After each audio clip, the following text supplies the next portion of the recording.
I used to work at a gas station. This was right at the beginning of January, after all the holidays. Around here, it gets insanely cold this month. I was working a later shift this night. Not a full overnight shift, but I think I was scheduled until 3 a.m. Anyway, it was snowing a bit, though it was really windy out and close to 10 degrees. Even just being outside for a few minutes was painful. Only a handful of customers even came through. Around 12 though, a man came inside the store. It startled me because I didn't hear his car pull in. The man didn't go any further into the shop though, he just stood by the door. I greeted him and he smiled and nodded, then stood there and looked out the glass door. My eyes shifted to the outside as well, and I noticed there weren't any cars. He must have walked here. "How are you doing tonight, sir?" I said, striking up a casual conversation. He looked at me and said he was fine and that he was just taking shelter inside while he waited for his ride to get here. I said it was all good and that he could stay as long as he needed. I still didn't fully understand his situation, but it was whatever. I made myself busy, stocking some of the shelves and tidying up the place. But an hour went by, and the man was still standing there, waiting. I asked if he wanted to use the phone to call or something, but he said no, and just kept waiting. I mean, yeah, it was really bad outside, but waiting this long was strange. Even him just walking here was strange. Like, where did he even come from? I went back around the counter and stood there. I didn't know what else to say to him. I waited another 30 minutes, spacing out and occasionally checking my phone, when the guy suddenly stood up a little straighter and looked at me. His eyes were dull, instantly sending a chill through me. I was gonna ask if everything was okay, but a light glared through the window. A car was pulling in. They came right up to the spot near the door and parked. Nobody got out though. I looked back at the man. He was still staring at me, but then he opened the door and walked out into the snow and up to the car. The driver rolled the window down, and instead of him getting in, they talked for a minute. Something in my gut felt wrong about this. It seemed like they were planning something, and I wasn't going to take the risk. I walked around the counter and hurried up to the door, locking it shut. The man immediately whipped his eyes back at me. He rushed to the door, trying to pull it open angrily. Then the man in the car got out and did the same thing, trying to get the door back open. They were pissed off. I ran back to the counter and called the police, just hoping they didn't have anything to break the door with. Thankfully, once they saw me on the phone though, they got in the car and drove away. Obviously, they were planning something. What it was, I don't know. They were never found. Life is truly filled with horror stories. These traumatic events leave many people with severe and life-altering injuries, but even after the trauma, the struggle isn't over. Have you ever thought about what you would do after you got injured? If you had medical bills to pay but no ability to work? How would you know that your insurance companies or the people responsible for your injuries are being fair to you? Then, trying to navigate the situation with traditional law firms can be a daunting, confusing ordeal that brings even more pain. The piles of paperwork, the hours of your valuable time used up, and the expensive fees hitting you while you're already down. With Morgan & Morgan, America's largest injury law firm, that won't be a problem. When you're seriously hurt, your injury could be worth millions. Morgan & Morgan don't accept lowball settlements from insurance companies. In recent months, they've achieved massive victories for victims of serious car crashes. In Florida, they achieved a verdict for $12 million, which was 34 times greater than the highest insurance offer. In Philadelphia, they achieved a verdict for a $26 million payout, 40 times more than the highest settlement offered by the insurance company. Morgan & Morgan will fight for you to get the best outcome if you become their client. If you hire Morgan & Morgan, you won't just be assigned a single lawyer, but an entire dedicated legal team with lawyers, case investigators, paralegals, and customer care specialists, all working to maximize your settlement. On top of that, there are thousands of support staff available at all hours to help you with any questions or concerns about your case, making the experience as painless as possible. The best part is, you don't pay them a penny unless you win your case. And Morgan & Morgan didn't become the largest injury law firm for no reason. It's because they win a lot. Even better, they've modernized the injury law process, so it only takes minutes to see if you have a case, and you can submit your claim on your phone. If you ever get seriously injured, your case could be worth millions, and you're only a few clicks away from potentially changing your life. It's easy. You can start your claim with Morgan & Morgan at www.forthepeople.com/MJV, found in the description below or by scanning the QR code on screen with your phone's camera. You can type in your name, phone number, zip code, and email address, select the type of your claim, then describe what happened. Click or tap Start Your Claim and you're done. Remember, Morgan & Morgan is the largest injury law firm in the United States, so they have all the resources and know-how to see your case through. There's no company too big for Morgan & Morgan to fight, and they'll fight for you to get the settlement you deserve if you become their client.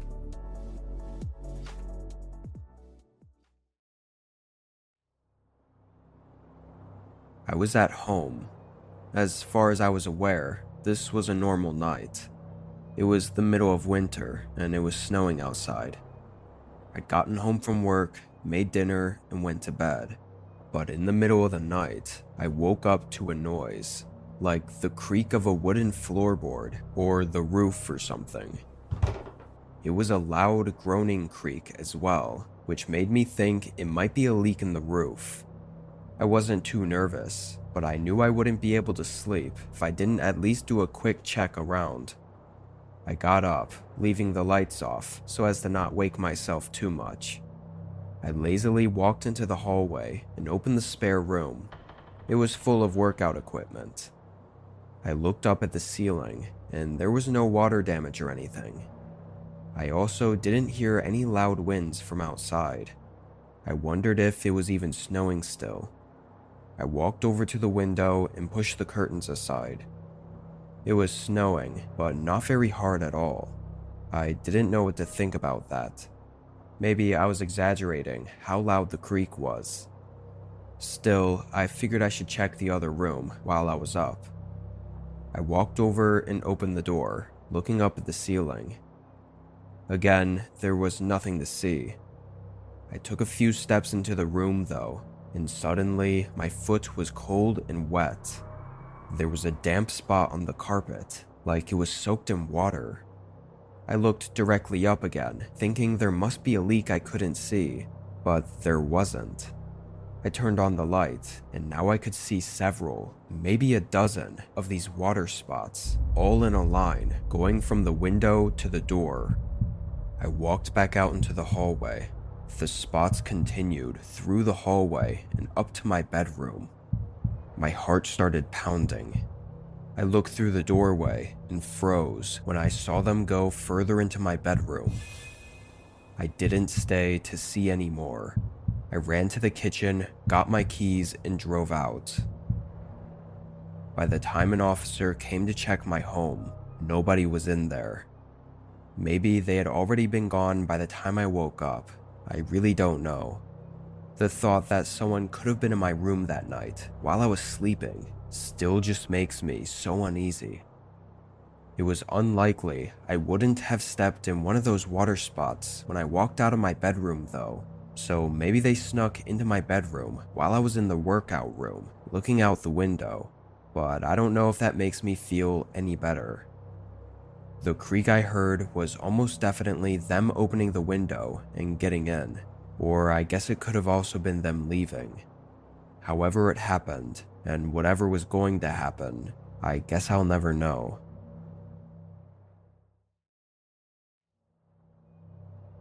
I'm a 28-year-old male. I live in a small house in a regular neighborhood. The town I live in is in the suburbs, but it's right on the edge of a huge forest that stretches on for hundreds of miles. I like to take walks through some of the small trails that came near my backyard, though I usually didn't have time until later in the night. I didn't mind though, putting on a headlamp and having the trails to myself. This night, it wasn't too cold, so around 8, I threw on my coat and started walking. It was calm and quiet, like always. But when I got a little further in, I thought I heard something. I stopped and looked out into the woods. There was someone out there.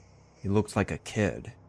It was way too dark, and they were too far for me to tell much, but they were probably 8 to 10 years old, and they were alone. Now, even though I took this trail a lot, I'd never gone out past it. Like, it was just uncharted forest. I'd probably get lost in minutes, so I was concerned for this kid. "Are you okay? The way back is down this trail over here." The kid didn't move. I took a few steps into the woods and called out to them again. I wasn't sure what else to do. Go out and help them, or go back and call someone. I thought if I left, the chances of someone finding them later would only be worse. I started walking, continually asking them to follow me out, but the kid only began to back up. Not like running away as if he were scared, but they were staying within sight of me, and almost like they were leading me further into the forest. In the moment, I was oblivious to it though. I was just so dead set on trying to help this kid. I followed them for a couple of minutes, getting pretty deep into the unknown areas of the forest, when the kid suddenly walked behind something. There was a structure. It looked like a small shed, very old and worn. But what was it doing here, in the middle of the forest? I thought the kid must have gone in there, but before I could check, I heard footsteps. They were heavy, definitely a larger person. My stomach dropped, and I instantly felt like this was some sort of trap. I shut off my light and fled back the way I came. I got on the trail and ran home, then called 911. They said they had no reports of missing children, but an officer came by and ended up walking back out with me. I took him to where the shed was, but at the time, nobody was there. This was stagnant for a while, and I assumed nothing else of it. But a few weeks later, the city went back to tear the shed down, since it wasn't supposed to be built on public forest lands, and I guess during that, they found something. Apparently, something there linked to some sort of kidnapping. It's not very clear how or what it was that they found. They never fully released all the info on it. It was kept private. I'm not sure why. I don't know who that kid was I saw out there, or the person's footsteps I heard, but I can't seem to stop thinking about it. Was it really a trap? Maybe I'm an idiot, but part of me feels like it was some kind of vision or something, leading me to what was going on out there.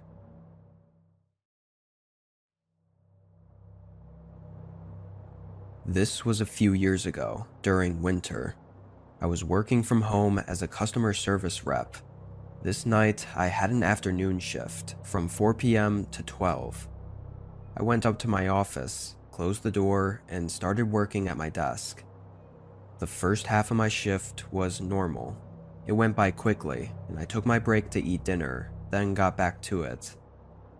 After that, it was much slower, so I was mostly just sitting at my desk staring at the blank screen and waiting for any tickets to come through. But out of nowhere, there was something behind me. A noise, kind of loud, from somewhere in the house. I took my headphones off and looked at the door, then walked over and opened it to listen for it again. There were no other sounds though. I thought it was nothing, and I couldn't be away from my desk for too long anyway, so I just left the door open and went back to work. I forgot about it quickly, as there weren't any other sounds or noises, at least that I could hear through my headphones, for the next several hours. It wasn't until I was nearly done with work, around 11:30ish, that I heard something again. It was softer than whatever the first sound was, but this one felt different, like it gave me a bad gut feeling, almost scaring me.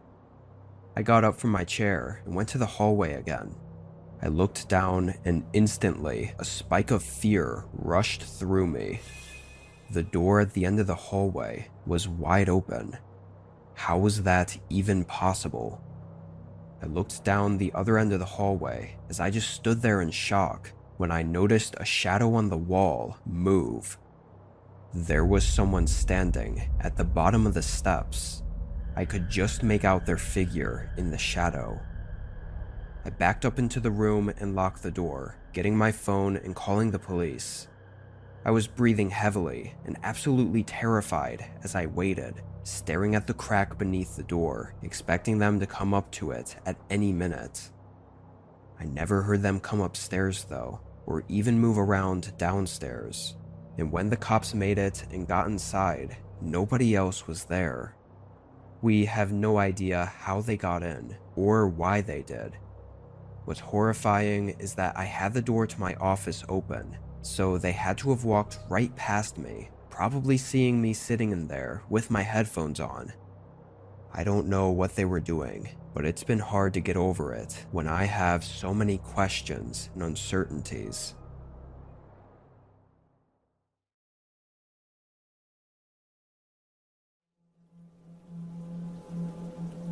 When I was younger, my friends and I loved exploring abandoned places around the country. We mostly did it for the thrill of seeing what places looked like years after being abandoned by the previous owners. One day, after school had ended, my friend Noah told me that he found an abandoned ranch outside of town. Noah, I, and one other guy, which I will be calling Tony for the sake of his privacy, planned to later go that afternoon, after it got dark, so that we wouldn't get spotted entering the ranch. To give some backstory, Tony has always been the type of person to destroy abandoned buildings, smashing the windows, graffiti, breaking down the doors, and so on. He never really paid it any mind, since the buildings we were exploring usually were completely ruined by the time we got there. When the sun started going down and the darkness rolled in, we drove towards the ranch and parked a few hundred feet away to ensure people wouldn't associate my car with us if we were spotted entering or leaving the property. In order to get onto the property, you had to climb a 7-foot fence that surrounded the entire thing. Tony had brought some wire cutters to cut it open in a section of the fence where it was mostly covered by the surrounding forest. After cutting a hole in the fence, we squished our way through to the other side. The first thing we saw was the big decaying house, which was 70 to 80 feet from our entry point. Next to the house was a small wooden barn that looked like it had been there for over 200 years. It was disturbingly creepy to look at. Although the house was a whole other story, all the windows on the ground floor were boarded up, and the windows on the second floor were all broken. Vines were growing on the inside of the building, almost absorbing the house. The main door was also boarded up and nailed shut, so we couldn't enter through it. Noah motioned us over to the side of the house. A window wasn't boarded up down at the ground. It looked like it led to a basement of some sorts. Tony grabbed a rock and smashed the window to pieces and proceeded to crawl into the house. Both I and Noah looked at each other with uncertainty, but decided to follow Tony down into the house. The first thing we noticed was the smell. I won't say the cliche, it smells like a dead body, but the stench was almost unbearable. It smelled like a combination of rotting flesh and spoiled milk. There was next to no light in there, the only light being the light from the moon shining through the broken window. We found a staircase leading upstairs. Every step made a deep and heavy creak. The staircase led us straight into the living room. Most of the furniture in there looked old and destroyed. There was a big sofa in the middle of the room, the type of sofa that is placed on stilts, and next to it was the staircase leading up to the second floor. The house was very dark since all the windows on the ground floor were boarded up. We were slowly making our way around the room, exploring. The house had a weird feeling to it. It almost felt like someone was still living there. Black and white pictures were hung up on the walls, most of them of a family we assumed was the previous owners. The weirdest part of the pictures was that in all of the pictures, no one was smiling. They were all just staring at the camera with a blank expression. While Tony and I were looking at the pictures, Noah was wandering around in the dark. I guess he didn't watch his step because the next thing we knew, a glass object was knocked over and it shattered on the floor. The sound was heart-wrenching. We all froze as a glass shard slowly settled on the floor. Not even 5 seconds later, my worst nightmare came true. The hair on the back of my neck stood up instantly when we started hearing footsteps upstairs, right above our heads. We all looked at each other. I've never seen Noah and Tony so visibly scared before. I could feel the panic setting in. I grabbed Noah and Tony and shoved them towards the sofa. We crawled under it, trying to hide. We couldn't all fit under it though.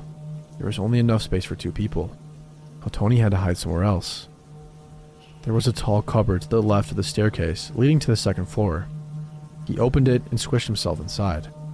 The footsteps were at the top of the staircase and slowly coming down. Noah and I were lying head to head under the sofa. His breathing was so loud that he was hyperventilating. I placed my hand over his mouth to try to make him quiet down. The creaks of the wooden floor as the footsteps reached the bottom of the staircase were a sound of pure horror. My blood ran cold as the footsteps slowly made it from the staircase and over to the sofa and then stopped. The silence was almost deafening. You never truly understand the meaning of that until you've experienced it for yourself. It was just pure silence for what felt like a minute. Then the worst scream I've ever heard broke the silence as Noah was dragged from under the sofa. His scream almost set me into a state of shock. While I was trying to get up from under the sofa, when I got up, I saw who pulled him away. It was a man with a disheveled-looking beard. I could barely make out any other details due to the lack of light. Noah was being pulled upstairs by the man. Tony also crawled out of the cupboard as Noah was screaming for help. I grabbed a shard of the broken glass on the floor, ran up the stairs, and stabbed it into the man's arm. He screamed out in pain as he let go of Noah. We all ran downstairs into the basement to try and escape the house. The window leading out from the basement was too high up though, so we had to push each other up. Tony and I pushed Noah up out the window, and then I helped Tony get up. The second Tony crawled out, I heard footsteps rushing down the staircase to the basement behind me. I jumped up and grabbed Tony's hand. The wall in the basement was wet and slippery, making it hard to get up. I screamed for Tony to pull me up as I heard water splashing behind me. The man was running across the basement and straight towards me. I was halfway through the window when I felt a hand grabbing my ankle. I've never felt such fear as the man started to pull me back into the basement. I kicked back as hard as I could, hitting the man in the face. He finally let go of my ankle and I crawled out of the basement. We ran across the ranch and out towards the hole in the fence. Before we left, I looked back up towards the house and in the upstairs window, I could see the man standing there, looking down at us. We ran out of there and over to where I parked my car, jumped in and sped off. It's been over 6 years since this happened and we've never gone back.